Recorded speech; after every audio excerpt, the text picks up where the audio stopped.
টয়লেটই নেই। তখন আমি জিজ্ঞেস করলাম যে কীভাবে মানে কীভাবে টয়লেট ইউজ করবো, ওটা খুবই ভয়ঙ্কর একটা জিনিস ছিল।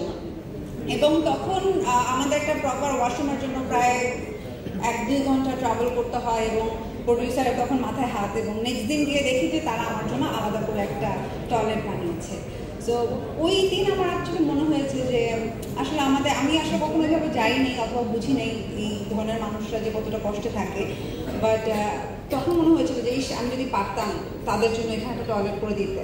সো আজকে টাইলেক্সের এই এত সুন্দর একটা উদ্যোগ দেখে আমার সেদিনকার কথাই মনে পড়ে। সো ধন্যবাদ, খুবই ভালো লাগছে।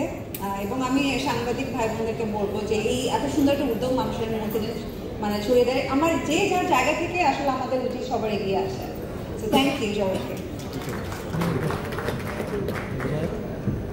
আসতে বললে